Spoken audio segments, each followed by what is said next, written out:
मुंहिंजा प्यारा भाउरो मुंहिंजूं भेनरूं, असीं सिंधी हिन वक़्तु हिकु अजीब दौर मां लंघे रहिया आहियूं.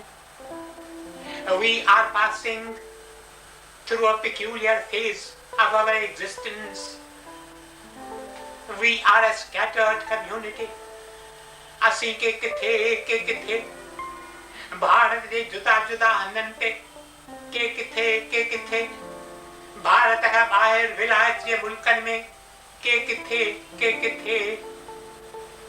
If there is one thing that will help us to preserve our identity, it is our language.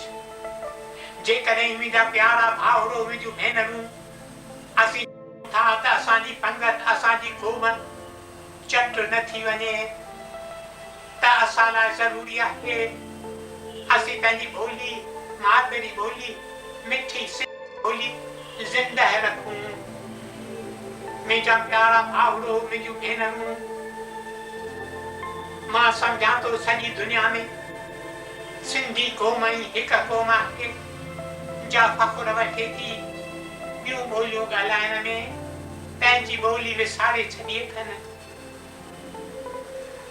मां तव्हांखे छा ॿुधायां, ॿ मराठा पाण में मिलंदा मराठी ॿोलीअ में गुफ़्तगू कंदा, ॿ गुजराती पाण में मिलंदा गुजराती ॿोलीअ में गुफ़्तगू कंदा, ॿ बंगाली पाण में मिलंदा बंगालीअ में गुफ़्तगू कंदा, ॿ फ्रेंचमैन पाण सां मिलंदा फ्रेंच ॿोलीअ में गुफ़्तगू कंदा, ॿ स्पेनियर्ड्स मिलंदा स्पेनिश ॿोलीअ में गुफ़्तगू कंदा.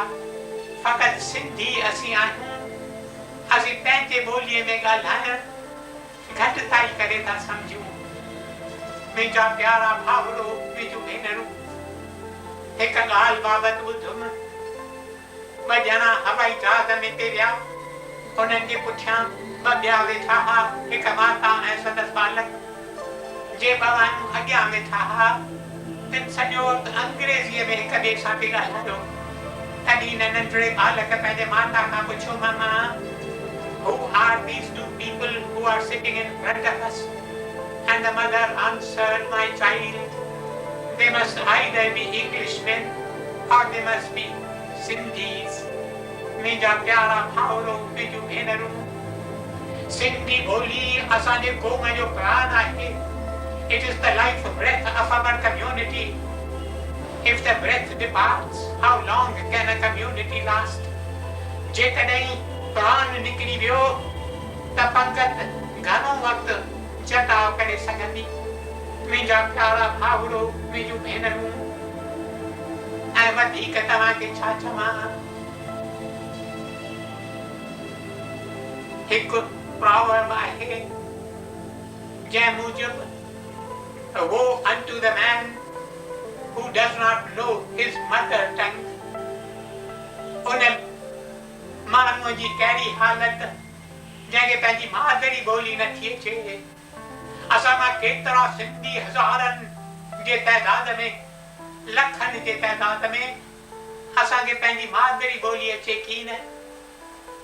सिंधी ॿोलीअ जो वधीक इस्तेमालु करियो, सिंधी ॿोलीअ खे पुख़्तो रखो त असांजी सिंधी क़ौम सिंधी पंगत ज़िंदह रही सघंदी.